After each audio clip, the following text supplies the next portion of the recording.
J'ai même écrit, j'ai même sorti bientôt un livre. J'ai écrit tout le processus, comment on a tout fait pour empêcher les gens. Ça y est, je ne sais pas, et je même que les lois sont votées, quand les lois ont été votées, j'accepte même pas que les gens ont accepté même se plier à la loi. La loi même dit, les gens ont tel délai pour se mettre à jour. Le président de la Sénat a écourté de près de 3 semaines. Et les délais légaux. Le délai légaux. Pourtant, c'est le mec qui veut qu'on reste à tête là. Le président de la Sénat a réduit de 3 semaines. Et pourquoi il a fait ça selon vous? Mais je te fais pas exclure, c'est ça que je vous dis. D'abord, comment le Sénat, mais tel que nous avons conçu notre Sénat là. Pardon, la Sénat, c'est pas la Sénat, c'est un truc autonome. D'abord, ça transparaît même dans la définition. Mais le monsieur, il est le président, il est dans la direction du parti UP. Le président de la Sénat. Qu'est-ce que vous attendez de ça? Alors, maintenant, je vais non, attendez. Il y a des choses qu'il faut que je dis. Donc, quand il dit que oui, c'est parce qu'on n'a pas été capable de tout ça là. Vous voyez, les communales là, on a éliminé l'opposition. La présidentielle. Je vais répondre. Oui, allez-y. Oui. Ouais, c'est ça que je dis. Donc, c'est moi, je dis, si vous ne me laissez pas le temps. Oui. Et on va comprendre parce que c'est ça qu'on dit. Oui. J'ai vu toute son image là. Et Blibou là. C'est le député là. Oui. D'abord, vous savez, malheureusement, si vous vous souvenez, il y a 2 ans, sur votre chaîne, c'est pas ici, vous êtes là, quand j'ai dit en 2026 que c'est le président Talon qui va nommer conseiller, maire, député. C'est vrai, vous avez dit ça, vous avez prédit ça.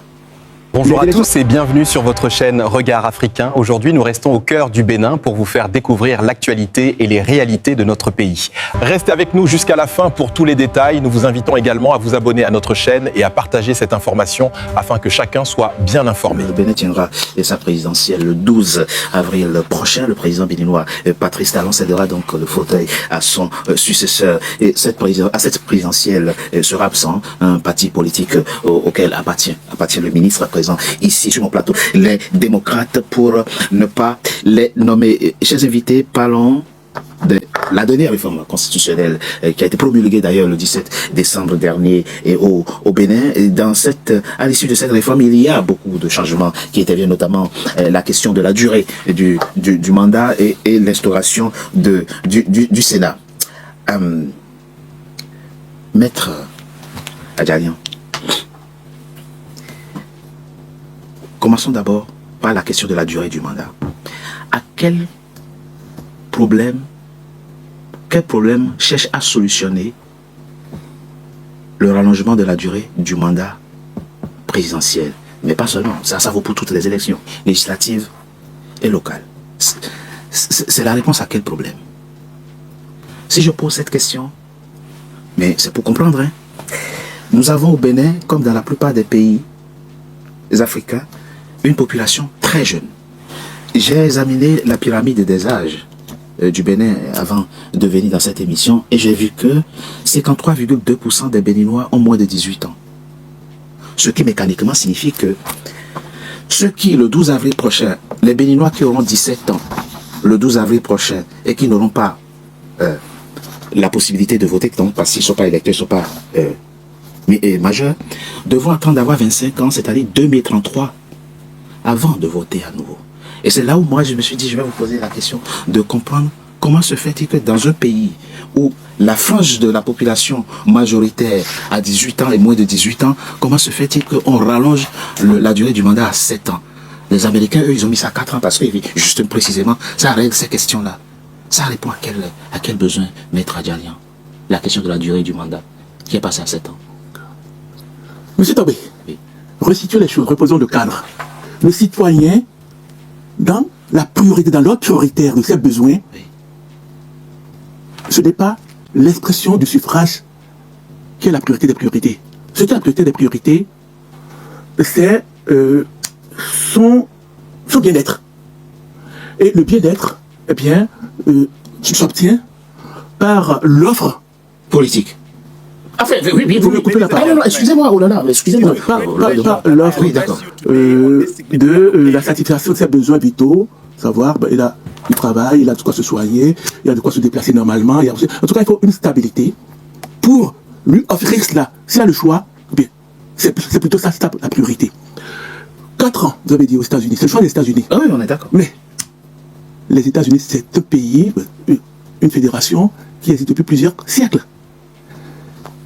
Ça, c'est le mandat. D'accord. Vous avez raison. Dans les pays comme les nôtres, oui, où tout est à construire, on a besoin de stabilité dans la gouvernance. pour faire avancer les choses. J'ai un co-invité que j'ai entendu parler donc de cette durée, bien évidemment, qui a raillé certains pays africains qui ont dit bon, c'est dommage que j'ai une autorité politique de mon pays qui, sur le plan diplomatique, parce que je pense qu'il a encore vocation à revenir aux affaires, mépris des voisins. 7 ans, je pense que c'est une durée qui convient, correspond bien à ce qu'il nous faut au Bénin. Pourquoi? Parce que je vais vous répondre. Vous savez, en face, on parle d'exemples de quelques pays, la Syrie. Enfin, je dis bien, on a raillé. Mais il y a des pays dans lesquels on est passé d'une durée moindre à une durée supérieure. Qui sont les moindres? J'ai nommé dans la Russie. La Russie est passée à 6 ans. D'accord? Récemment. Le Sénégal est passé à 5 ans.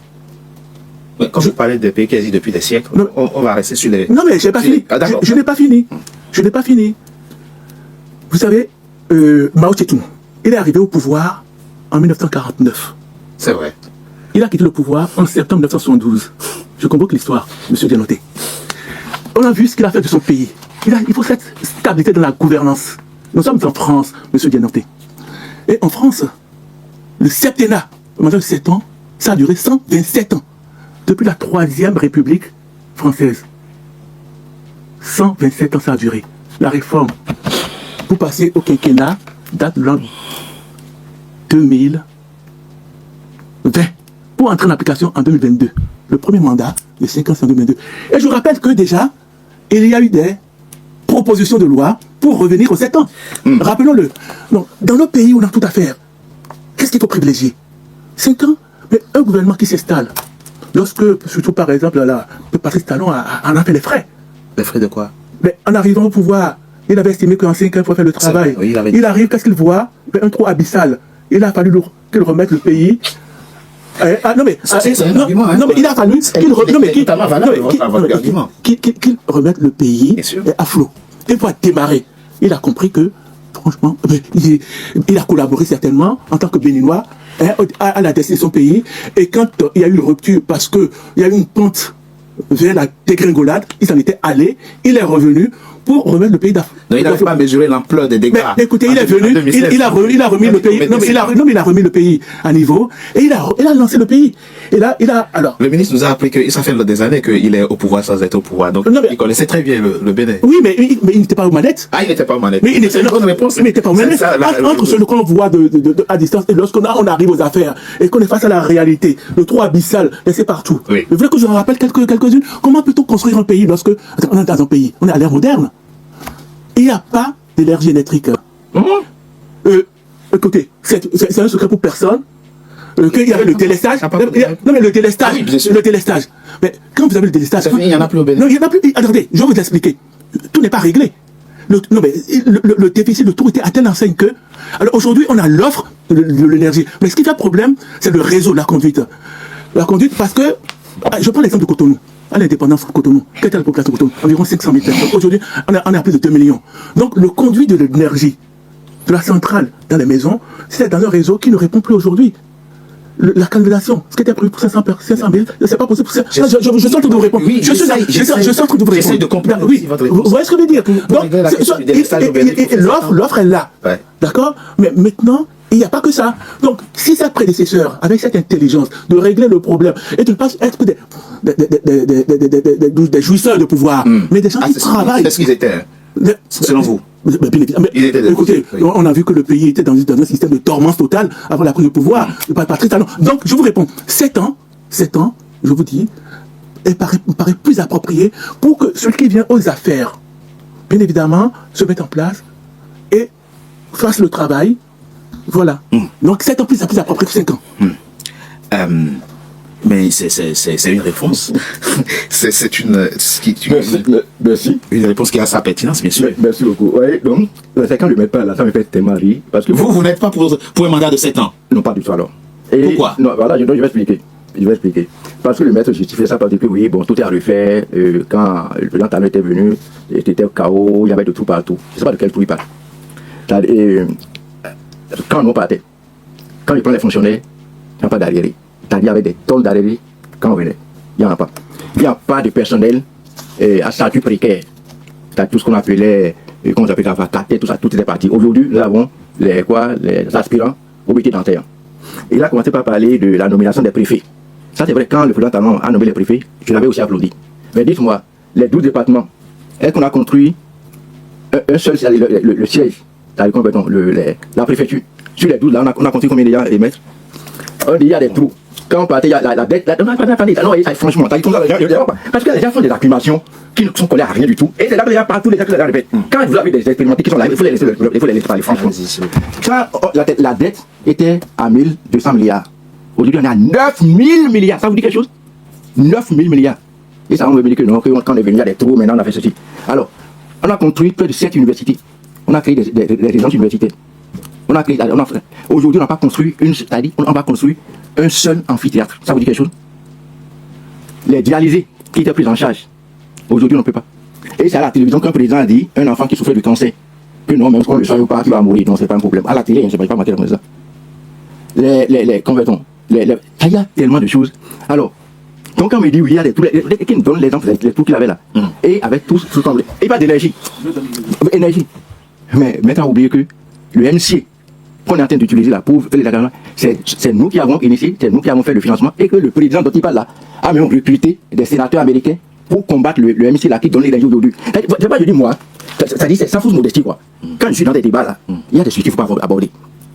Donc l'électricité dont il parle, le MCA qui est aujourd'hui là, oui, c'est-à-dire parce qu'on a consacré l'entièreté à l'électrification. Donc c'est un diagnostic qu'on a posé, on a cherché les solutions. Le Bénin challenge à compte, hein? Alors, donc c'est tout facile. Même les sols d'eau dont on parle, dans les collines, c'est un don japonais. On a tout fait à Thaïlande. Donc, bref, même le ministre, comment il s'appelle, le ministre Koupaki, prenez le lancement du PAG1. Prenez la vidéo. Même le ministre Koupaki a reconnu que les 3/4 du PAG, que ce sont les projets hérités. Bref, donc, c'est pas, il faut faire des affirmations pour dire, c'est les trucs qu'on dit, bon, je pense censer l'opinion internationale pour essayer de comprendre quelque chose. Oui. Qu'est-ce qui s'est passé au Bénin après 2016? Quel est véritablement le problème? Avant de venir dans cette émission, j'ai visionné une vidéo de Amos Soubrino, respectable homme politique béninois, qui peut dire le contraire. Et il disait, nous étions je crois en 2009 ou 2020, il dit, le problème au Bénin, c'est qu'on a 2 anciens présidents qui ont des contentieux personnels à régler avec le président de la République. Et ça rejaillit sur la vie politique nationale, sur l'atmosphère politique nationale. C'est comme ça que lui expliquait, hein, et les tensions, les convulsions dont nous parlons. J'en sais rien, je ne vis pas au Bénin, donc je ne le sais pas. Mais vous, votre regard sur les causes réelles de ces convulsions, ça vient d'où? Je vous réponds. Ouais, par exemple, tout à l'heure, maître disait que oui, qu'on a des partis qui sont incapables de répondre aux exigences.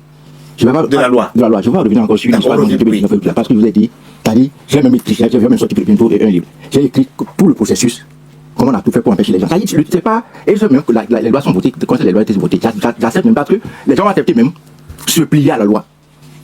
La loi même dit, les gens ont tel délai pour se mettre à jour.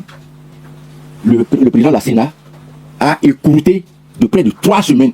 Et les délais légaux. Le délai légaux. Pourtant, c'est le mec qui veut qu'on reste à tête là. Le président de la Sénat a réduit de 3 semaines. Mais pourquoi il a fait ça selon vous? Mais je te sais pas plus, c'est ça que je vous dis. D'abord, comment le Sénat, mais tel que nous avons construit notre Sénat là. Non, pardon, la Sénat, c'est pas la parole de la Sénat. C'est un truc autonome. D'abord, ça transparaît même dans la définition. Mais le monsieur, il est le président, il est dans la direction du parti UP. Le président de la Sénat. Qu'est-ce que vous attendez de ça? Alors, maintenant, je veux non, attendez. Il y a des choses qu'il faut dire. Donc, là, il dit que oui, c'est parce qu'on n'a pas été capable de tout ça. Vous voyez, les communales, là, on a éliminé l'opposition. La présidentielle. Je vais répondre. Oui. C'est ça que je dis. Non, c'est pas je dis. Si vous ne me laissez pas le temps. Oui. Et on va comprendre. Parce que c'est ça qu'on dit. Oui. Je vais vite son image là. Et Blibou là. Le député là. D'abord, vous savez, malheureusement, si vous vous souvenez, ça il y a 2 ans, sur votre chaîne, je ne sais pas si vous êtes là dans l'autre, quand j'ai dit en 2026 que c'est le président Talon qui va nommer conseiller, maire, député. C'est vrai, vous avez dit ça, vous avez prédit ça. Les élections là, présidentielles, d'abord quand on a fait le code électoral, vous savez que le taux avant c'était 10%. Oui. Parce qu'on ne voulait pas de l'opposition. En 2019, on avait eu seulement une attendue monocolore. En 2023, quand il y a l'opposition, on a augmenté le taux, mais en voulant augmenter le taux, on a permettre la loi des choses pour l'avenir. Ça, c'est les bas du droit, ça. On a fait en sorte que le nom soit exactement le nombre de députés que détenaient les LD. Dans le nombre de circonscriptions qu'il faut. Quelle est cette magie, quelle est cette loi-là? Il y a une camisole Et je l'avais dénoncé dès le début. Donc, on a cousu. Et comment c'est que les gens tenaient? On est allé maintenant, chuter, prendre un député dedans. Et c'est le député même qui l'a dit. Hein. C'est le député, maître, c'est le député même qui l'a dit. C'est le député même qui l'a dit. Et dit, et puis vous l'avez dit. Lui-même l'a dit, je vais vous envoyer la vidéo. C'est lui-même qui a dit.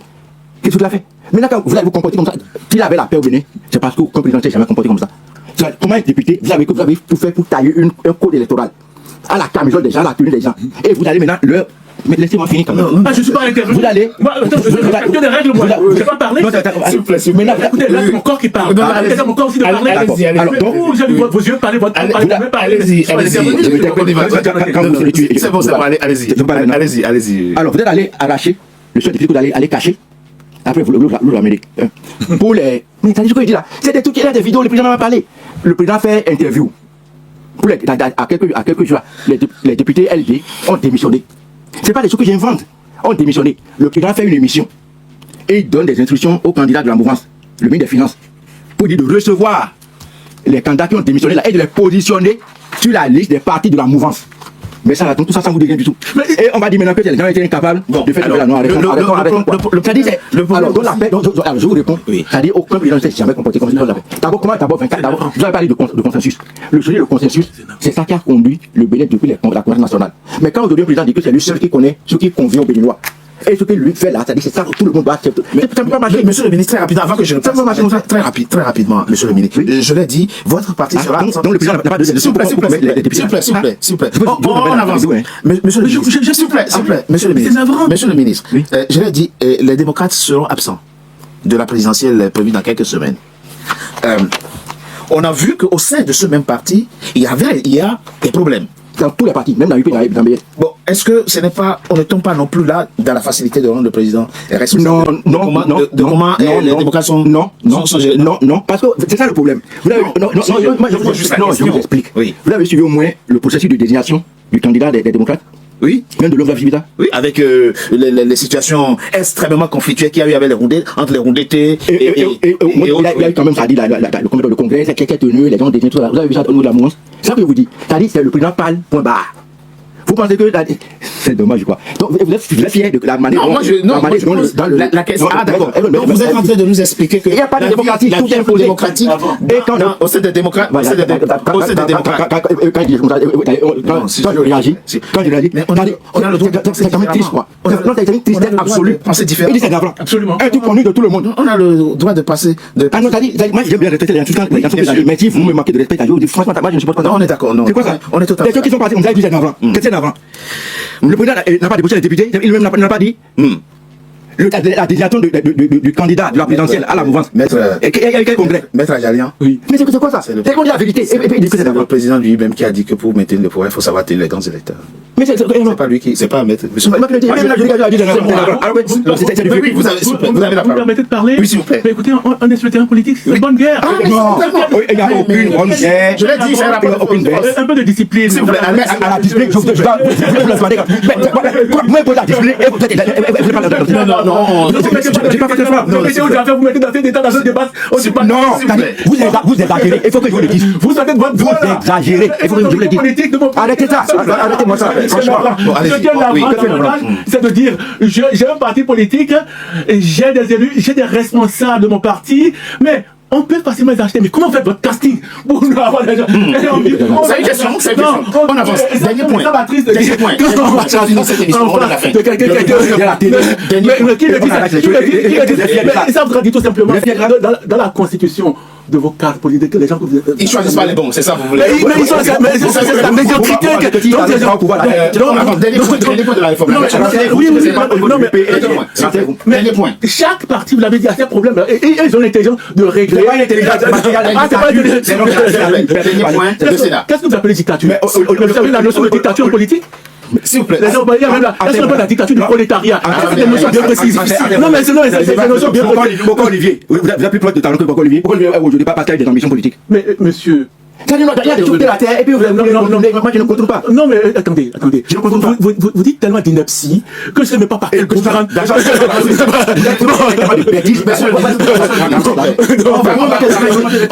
Oui, non, mais parce que vous avez commencé par m'attaquer. Vous avez été le premier.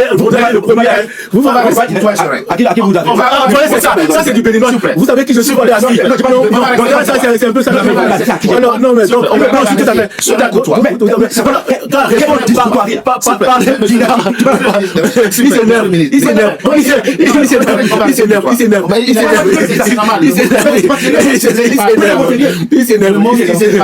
s'énerve. Si c'est pas approprié, je le retire. Si c'est pas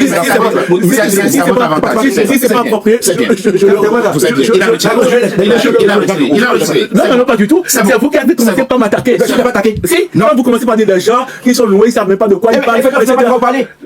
Alors, on a bien compris le sujet. Je vous dis, moi, je dis des choses. Je dis quelque chose. Vous êtes non réconciliables autour du. Non, mais attendez, vous savez, au niveau des idées politiques, on n'est pas obligé d'être réconciliable. Mais c'est ça. Chacun a ses idées. Oui, moi, je sais d'où je viens. Bien sûr. Je vois d'où il vient, mais lui, je ne sais pas d'où je viens, moi. Donc, je peux lui en parler après.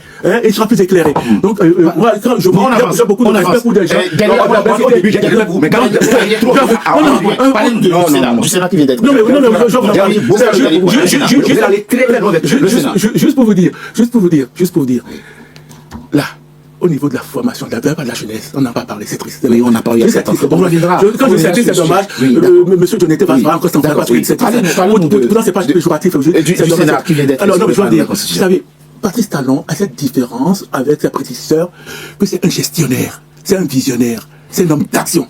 Alors, quand j'entends monsieur Djambé rester. Monsieur James. Pardon, oui, excusez-moi. Il vous excusera. Vous voyez, mille merci. Mille merci. Vous voyez, je fais Amanda. Non, ce que j'ai dit, c'est pas comme ça. Non, il n'y a pas de problème. Bon, monsieur qui est notaire de la belle cité de Corée. N'est-ce pas? Une cité qui m'est chère. D'accord? Je crois même que je connais des gens de votre famille. Vous savez pas. Bon, c'est pas grave. Oui. Alors, vous voyez, vous finissez toujours. Pas sur le pas des ennemis. C'est ça, on finit toujours. Je vois votre réflexion. Prenez cet infirmier, un ancien, qui approche de vous, on en parlera après.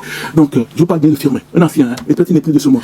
Maintenant, je vous dis, monsieur Talon, un grand visionnaire, quelqu'un de grand pragmatisme. Quand j'entends monsieur, j'entends dire, on n'a pas construit un seul avion. Non, ce schéma classique qui conduit dans le décor, où on construit des universités et autres. Ce n'est pas ce qu'il faut pour nous voulons des gens de la formation. Merci. D'accord. Et là, lui, il veut des ingénieurs. Il veut des ingénieurs. C'est ce qu'il met en place. Oublions les amphis. Alors, vous me parlez de... Le Sénat, c'est le dernier point qui nous reste. C'est l'un des points centraux. Oui, parce que le Bénin devient maintenant un parlement bicaméral. Ça répond à quel besoin? Ça répondait à quel besoin? Alors, c'est une question que moi je vous pose. Je vais vous dire quelque chose. Et peut-être que M. Jonathan sera d'accord avec moi, peut-être qu'il ne sera pas d'accord avec moi. Mais c'est pas grave s'il n'est pas d'accord. Il faut, parce que non, mais je l'ai entendu se prononcer sur le Sénat. D'accord, deuxième chambre. Oui, non, c'est la Sénat. Non, il parlait à ce moment-là de la Sénat. Il a parlé de la Sénat, de la commission électorale. Mais je parle du Parlement, le Parlement. Oui, le Sénat. C'est le Sénat. Oui, c'est ça. Oui, je dis, oui, mais je l'ai entendu parler du Sénat. Non, peut-être qu'on voulait parler de la Sénat. Mais pourquoi vous me coupez tout le temps?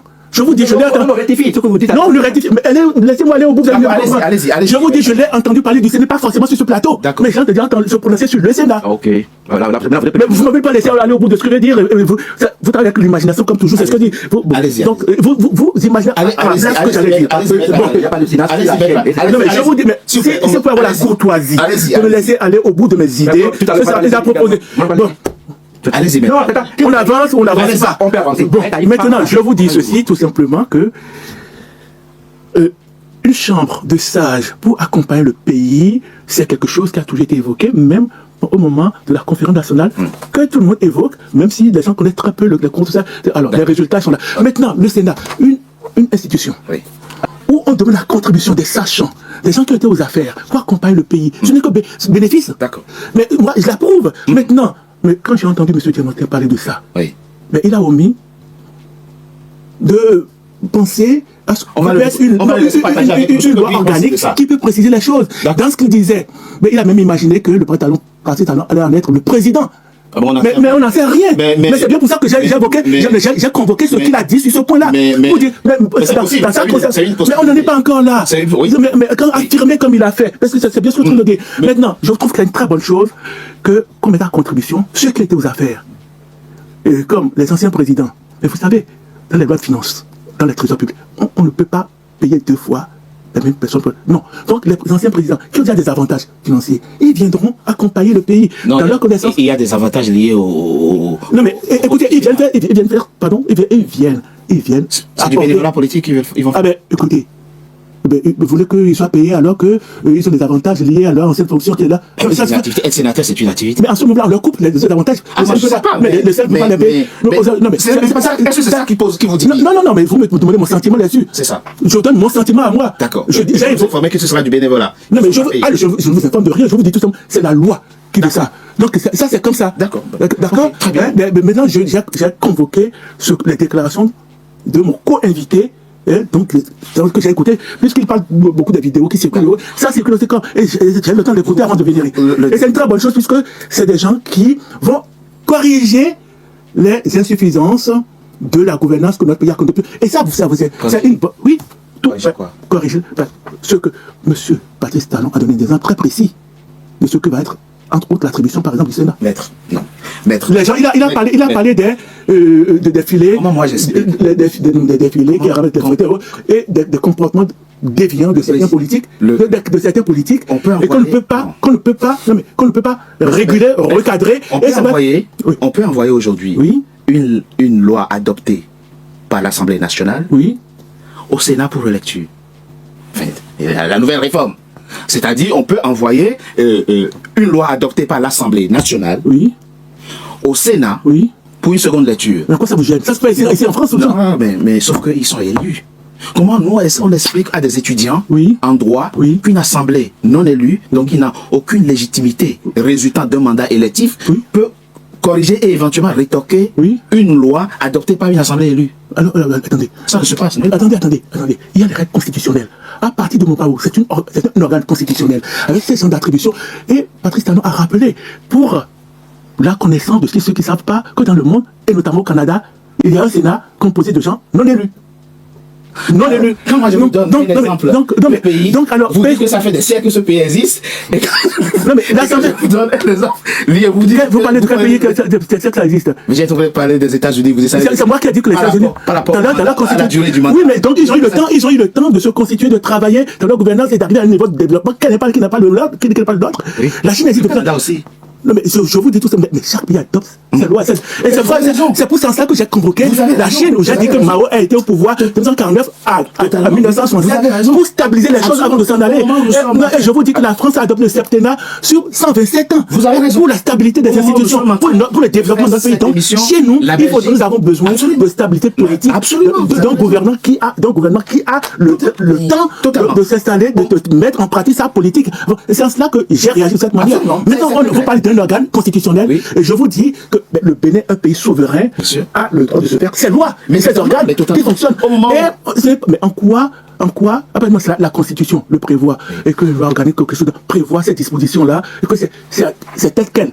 En quoi l'application pose un problème? Ah non, pas du tout. Mais dites-moi lorsqu'il vous gêne là-dedans. Ah non, mais Monsieur Tobé. Non, la question de la légitimité vient de l'élection. Alors, il faut être élu. La légitimité, c'est pas là. La légitimité, c'est ce que prévoient les textes. Non, ça c'est la légalité. Non, mais les gens sont légitimes parce qu'il y a cette légalité-là. Oui, mais non, les gens sont légitimes à le faire parce qu'il y a cette légalité qui leur donne le droit de le faire. Moi, j'ai élu un député qui fait une proposition de loi, qui est adoptée. Il y a en haut des gens que je n'ai pas élus qui ont rejeté la loi que le député que j'ai élu a adoptée. Je vais vous donner un exemple, monsieur. On est en France. D'accord? Oui. Alors, non, mais vous me coupez encore. Laissez-moi discuter. Excusez-moi. On est en France. D'accord? En France, il y a au Sénat, élection indirecte. À l'Assemblée nationale, l'élection au suffrage direct. Niveau des lois. Il y a le Conseil constitutionnel, composé rien que des personnes nommées. D'accord? Et pire encore, vous allez avoir là-bas ils sont nombreux, les anciens présidents de l'Assemblée nationale qui ont voté des lois, des anciens premiers ministres et autres, qui sont nommés. Et c'est eux qui se prononce sur la légalité de ce que le Parlement... La constitutionnalité. Mais il se prononce, oui, sur la constitutionnalité, oui. Est-ce que c'est légal ce qu'ils ont fait ou pas? Si c'est pas c'est contre Oui, c'est pas légal. Donc, on les convoque même pour se prononcer sur ce qu'ils ont fait avant. Mais vous avez raison. Et ça pose pas de problème. Vous avez raison. Ils sont légitimes à le faire parce que les textes le prévoient. Alors, je constate qu'à chaque fois qu'il y a un point litigieux, Je convoque le droit. Un pays qui existe depuis des siècles. Ah non, mais j'invoque les lois existantes à l'heure actuelle de la pratique. Vous avez totalement raison. Vous avez totalement raison. Mais après, certains hommes politiques peuvent se mettre dans une certaine forme de ce que obligé à chaque fois. J'appelle de politiciens dans une logique d'une objectivité. Monsieur, le débat est fini, l'émission est finie. Vous avez... Moi, je souris parce que c'est triste. Je sais que je fais un travail qui est difficile et compliqué. Mais le temps finira toujours pas me donner raison. Quand les gens ne sont pas dans la posture qu'il faut, ils apprécient les choses autrement.